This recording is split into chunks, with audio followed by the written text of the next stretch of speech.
Hello everybody, we're back again today with another really simple recipe that'll convince everybody you know how to cook, even if you're just following so many directions on YouTube. And today we're going to make a Tomatillo salsa. Salsa is one of those things that you get a really good one and you're like, oh, this is so delicious, it must be super hard to make. But it's not. And the great thing about salsa is you can mix and match a bunch of different things, and as long as you put a bunch of delicious things in there, it's probably going to taste pretty good. So this is what I put in my kind of standard salsa recipe. I have one Anaheim chili. I like these guys because they're kind of sweet and fruity and light. These guys are just a tiny little bit spicy. We have this guy. This is a pastilla chili, and it has a really kind of rich, slightly bitter flavor. But this is really good. This is going to give a lot of backbone to our salsa. And then I have a jalapeno chili, which you're probably familiar with. It's a little bit spicy, and it's going to give like a really bright, light kind of grassy note to the salsa. And then we also have some tomatillos. If you don't know what a tomatillo is, I'm going to unwrap one of these. They kind of look like tomatoes, and they kind of taste like unwrapped tomatoes.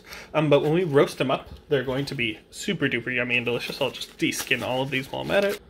So before we get started, I just want to say, it really doesn't matter what you put in your salsa, right? As long as you got some chilies, maybe a little acid, you're good to go. And so I would really encourage you to kind of experiment with the things you like. If you can't find a pastilla chili, put in a different chili. If you don't like jalapenos, if they're too spicy for you, only use the mild peppers. And don't be afraid to grab a pepper you've never seen before at the grocery store and throw it in there.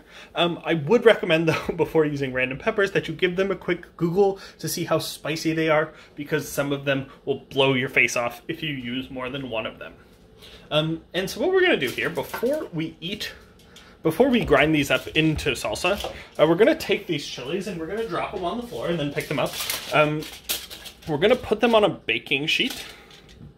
And I want to put both the tomatillos and the chilies on a baking sheet, and we're going to pop them in the oven for about 10 minutes on 450 degrees.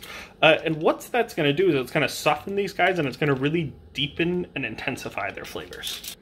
Hi, team. I also forgot that the onion is good if you roast it. And so you can just take a big chunk of it. I only like to put about 1/4 of an onion in because the onion flavor is pretty intense. So if you take this, I'm just going to pop it in the oven with everything else. All right. Thanks to the absolute wonderful powers of editing, all of our chilies are nice and roasted. You can see there's some color on this bad boy. It's starting to turn black. And these tomatillos are nice and squishy. Okay, this actually took about 15 minutes. Okay, so wait until everything is nice and squishy. That's how you know it's ready. And so what we're going to do is we're going to take these chilies and we're going to chop them up. You can see I'm wearing a glove here for all the touching of the chilies. Even if you're really good at handling hot stuff, you might find that touching your eyes after touching a chili is a really I guess spilled seeds everywhere. There's a really unhappy phenomenon, okay? So you want to wait till these cool down, not like me, because these are really hot and will burn your hands. And so some people like to take the skin off. I don't really think it matters. And some people like to take the seeds out. The seeds are kind of bitter and can be pretty spicy. So if you don't like spicy things, you don't have to take the seeds out. I'll show you how to take the seeds out with a jalapeno, but for these milder peppers, I just like to chop them right up.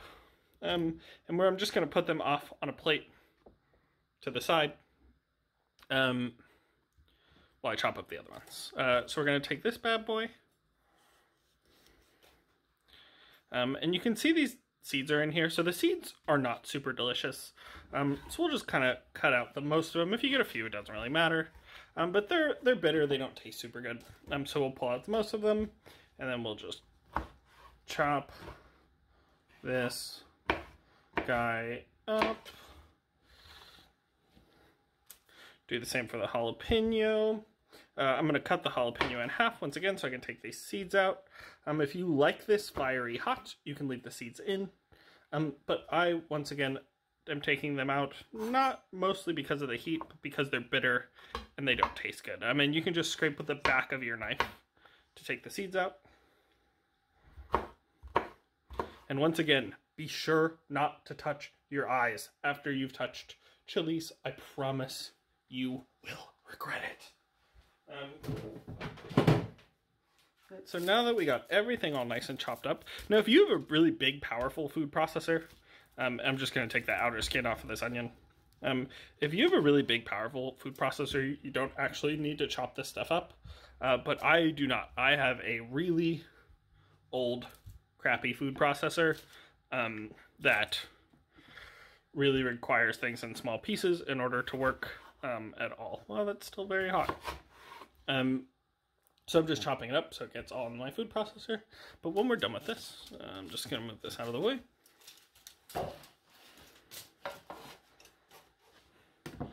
Put my food processor up on the screen here. All we really got left to do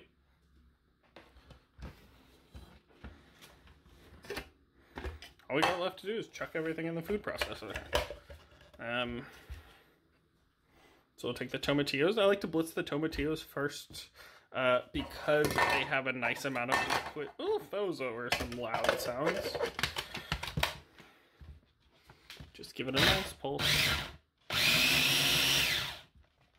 So you see the tomatillos will make this nice little paste. Then we'll just add in some onions.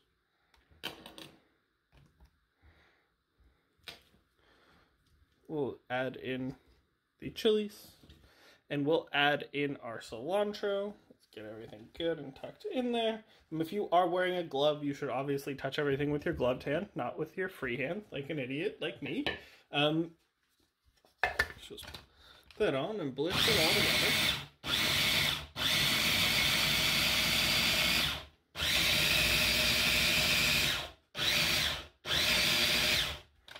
That smells delicious. And then the last step, I'm going to add some lime juice and just a touch of salt to bring everything together. So we'll take the juice of one lime.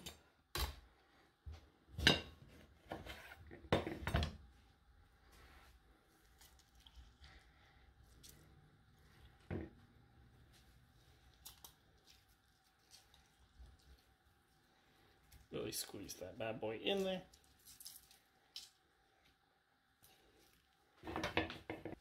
A touch of salt. Maybe more than a touch of salt.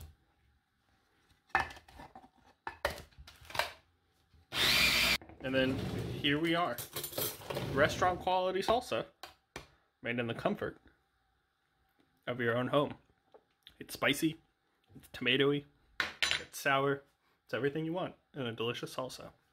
I hope you enjoy. If you have any questions, feel free to put them down in the comments. Thanks for watching. May the force be with you.